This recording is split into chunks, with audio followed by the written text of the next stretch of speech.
अफ्तारी में जब बिल्कुल लाइट खाने को दिल करे और बहुत ज़्यादा हैवी खाना खा खा के बोर हो जाएं तो फिर बड़ा ही लाइट और मज़ेदार सा ये पुलाव आपके लिए बेस्ट है। इसकी रेसिपी आज हम शेयर कर रहे हैं। अस्सलाम वालेकुम। बहुत ही मज़ेदार और लाइट और बिल्कुल यमी टेस्टी सा पुलाव आज बना रहे हैं अफ्तारी में। बिल्कुल सिंपल सा सादा सा खाना जो कि बहुत ही लाइट रखता है पेट को और हमारी भूख को भी मिटा देता है और ज़्यादा हैवी भी नहीं करता पेट को।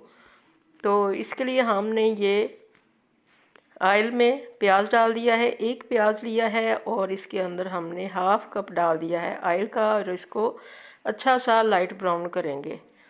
बड़ा ही मज़े का और बड़ा ही टेस्टी ये पुलाव बनता है और इसको चटनी के साथ खाएं, दही के साथ, रायते के साथ। और इसके साथ अगर आप थोड़े बहुत पकौड़े वगैरह भी खा लें तो बड़ा मज़ा आता है। कभी कभार दिल नहीं करता इतनी हैवी चीज़ों को, तो ये बना के खाएं तो बड़ा मज़ा आता है, सारी फैमिली खुश हो जाती है। तो ये देखें कैसे रेड हो चुका है हमारा प्याज। इसके अंदर पानी डाल दिया थोड़ा सा, इसका कलर भी निकलेगा, फ्लेवर भी आएगा पानी के अंदर और इसका टेस्ट भी बड़ा मज़े का हो जाएगा। तो थोड़ा सा कलर इसके अंदर हमने निकालना है, इसको पकने के लिए रख दिया है पानी डाल के। तो अब इसके अंदर हम डालेंगे थोड़े से मसाले। बहुत ज़्यादा मसाले इसके अंदर हम नहीं डालेंगे क्योंकि ये हमने लाइट बनाना है और बहुत ही अच्छा डिलीशियस सा सब्जियों का इसमें टेस्ट आएगा और चावलों का अपना फ्लेवर आएगा। तो ये बड़ा मज़ेदार पुलाव लगेगा। तो इसका हमने अच्छी तरह से जो टेस्ट है वो पानी के अंदर निकाल लेना है। और अब इसके अंदर हम डालेंगे ये मसाले हैं, ज़ीरा है, थोड़ी सी दालचीनी है और ये 3 से 4 लौंग है। लौंग जो खाने के वो हज़म करते हैं। अदरक, हरी मिर्चें और नमक डाल दिया इसके अंदर। तो अब इसका हमने थोड़ा सा तकरीबन आधा मिनट के लिए इसको पकाया था। तो मटर ऐड कर दिए हैं।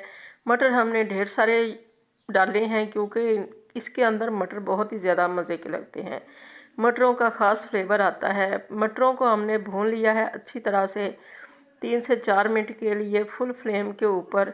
अच्छे से जब ये भून जाएंगे तो इनका जो कच्चापन है वो निकल जाएगा। तो ये गाजरें ली हैं, फ्रोज़न है, मटर भी फ्रोज़न थे और आलू डाल दिए हैं इसके अंदर। ये सारी सब्जियां आप अपने हिसाब से डाल सकते हैं और भी इसके अंदर जो चीज़ें आप यूज़ करना चाहें, मसलन जैसे बैंगन है या फिर गोभी है, बंद गोभी है, कुछ भी सब्ज़ी आप डालना चाहें, शिमला मिर्च वगैरह डाल लें। मैं सिर्फ ये ही 3 सब्ज़ियां डालूँगी। इनसे ही मैंने बहुत ही अच्छा मज़ेदार सा पुलाव रेडी करना है। तो इसको अब हम ज़रा सा भून लेंगे। भूनने से इनके अंदर भी टेस्ट आ जाएगा मसालों का और मसाले जो हैं वो इनके अंदर तक रच बस जाएंगे। मीडियम फ्लेम को पे इसको हमने 10 से 15 मिनट के लिए भुना है और फिर इसके अंदर पानी ऐड कर दिया। चावल हमने लिए हैं हाफ़ के जी और हाफ़ के जी से कम ही हम पानी डालेंगे इसके अंदर। थोड़ा सा बॉइलिंग में भी पानी सूख जाएगा क्योंकि सब्जियों को भी हमने 1 से 2 बॉयल आने देना है। तो जो आलू हैं वो तो चावलों के साथ भी गल जाते हैं, मगर इनको थोड़ी देर पहले भी हमने बॉयल करना है। तो ये साथ ही हमने अब डाल दिए हैं चावल। चावलों को हमने 15 मिनट पहले से ही भिगो के रखा हुआ था। तो ये बड़े अच्छे सॉफ्ट चावल हम रेडी करेंगे।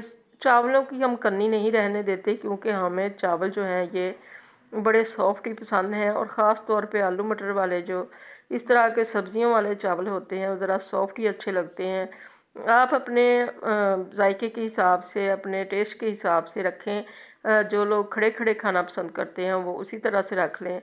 हमें ज़्यादा नरम पसंद है, मुझे ख़ास तौर पे बहुत ज़्यादा सॉफ्ट चावल पसंद है।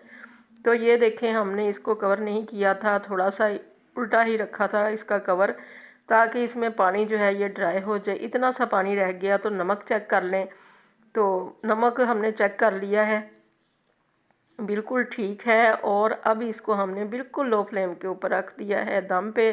दम हम इसको 20 मिनट के लिए देंगे। जितना लंबा दम देंगे उतने ही अच्छे टेस्टी और खिले खिले से चावल तैयार होंगे। दम देने के बाद थोड़ी देर इनको ऐसे ही पड़ा रहने दिया करें और बाद में इसका कवर उठा के भी इसको 2 से 3 मिनट के लिए ऐसे ही रहने दिया करें, ताकि इसमें से जो सारी स्टीम है वो निकल जाए और खिले खिले से राइस तैयार हों। और ये हमारे बड़े अच्छे गले हुए और खिले खिले से राइस तैयार हो चुके हैं।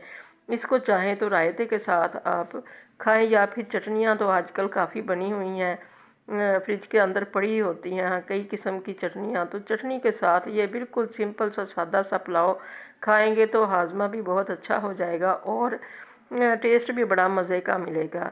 तो इस तरह से आप भी बना के देखिए इफ्तारी में फुल मज़े के लिए ये वाली रेसिपी। अल्लाह करे आपको बहुत ज़्यादा पसंद आए और आपकी बहुत अच्छी बने। दुआओं में याद रखिएगा। अल्लाह हाफिज़।